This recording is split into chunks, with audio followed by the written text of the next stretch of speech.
Kami dari kelas 8C akan mempresentasikan hasil diskusi kami. Perkenalkan, nama saya Muhammad Nasyul Kapian.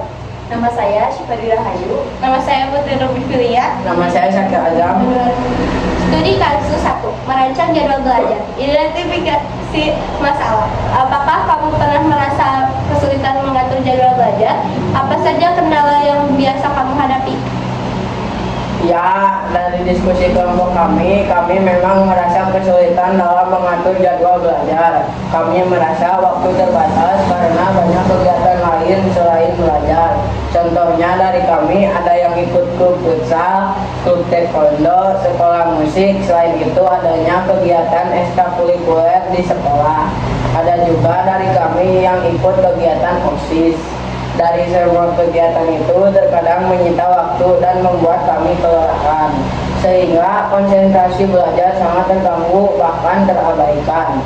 Kendala yang kami hadapi adalah kami merasa kesulitan mengatur jadwal belajar. Komposisi, bagilah masalah mengatur jadwal belajar menjadi beberapa bagian kecil, misalnya waktu luang, prioritas mata pelajaran, durasi belajar. 1. Waktu luang. Kendala. Waktu yang terbatas karena banyak kegiatan. Solusi, kami harus memanfaatkan waktu luang setiap hari. Misalnya, setelah pulang sekolah sebelum tidur, hari libur, dan menyusun jadwal belajar dan memanfaatkan waktu luang tersebut. 2. Prioritas mata pelajaran. Kendala. Sulit menentukan materi pelajaran yang harus diprioritaskan.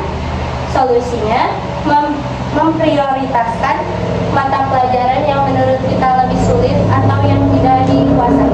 3. Durasi belajar. Kendala, tidak tahu berapa lama waktu yang tepat untuk belajar agar tetap efektif. Solusi, menentukan waktu belajar yang sesuai kemampuan fokus kita masing-masing, serta menghindari belajar terlalu lama karena bisa menurunkan. 3. Pengenalan pola. Adakah pola tertentu pada waktu luang kamu setiap harinya? Mata pelajaran apa yang memerlukan waktu belajar lebih banyak? Kami memanfaatkan waktu luang antara jam 7 sampai jam 8 malam sebelum tidur dengan memprioritaskan mata pelajaran yang sulit, tugas sekolah atau PR. Mata pelajaran yang minta waktu lebih banyak biasanya materi berhitung seperti matematika dan juga IPA. Abstraksi. Informasi apa yang penting untuk membuat jadwal belajar? Informasi apa yang bisa diabaikan? 1. Tujuan pembelajaran. Jika kita mempersiapkan ujian, kita perlu mengetahui kisi-kisi yang perlu dipelajari. 2. Mata pelajaran dan prioritas. Kita harus tentukan materi pelajaran yang sulit serta membutuhkan waktu belajar yang lebih banyak. 3. Waktu yang tersedia, menentukan berapa banyak waktu yang bisa kita gunakan untuk belajar. 4. Jadwalkan waktu belajar dan beri waktu juga untuk istirahat. 5. Durasi belajar. Tentukan berapa lama kita bisa belajar dalam satu sesi dan beri waktu untuk istirahat agar tetap fokus. Informasi yang bisa diabaikan. Jika ada kegiatan yang tidak mendukung tujuan pembelajaran sebaiknya dihindari, misalnya main media sosial, HP, atau nonton TV. Algoritma. Susun langkah-langkah untuk membuat jadwal belajar yang efektif. Langkah-langkah untuk membuat jadwal belajar yang efektif. Langkah ke-1, tentukan tujuan pembelajaran. Tujuan yang jelas akan membantu fokus dan memotivasi kita selama belajar. Langkah 2, identifikasi mata pelajaran atau topik yang perlu dipelajari. Buat daftar mata pelajaran yang perlu kita pelajari dan memprioritaskan mata pelajaran yang lebih sulit. Langkah 3, tentukan durasi belajar. Tentukan berapa lama waktu belajar kita agar tetap fokus dengan materi pelajaran. Langkah 4, evaluasi dan perbaiki jadwal secara berkala. Setelah beberapa minggu evaluasi, apakah belajar kita sudah efektif, apakah ada waktu luang yang dimanfaatkan lebih baik.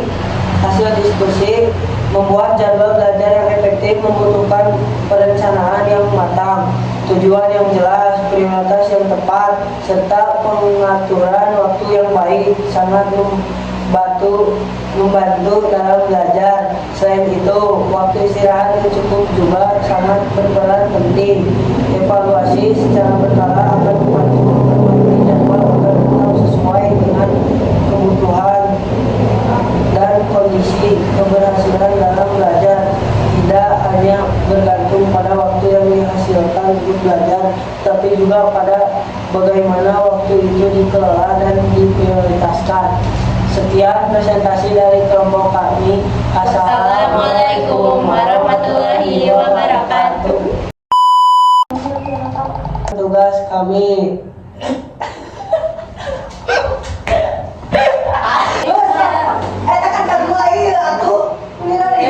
Kan iya, ya lo kan ini. Tugas kami kan alasannya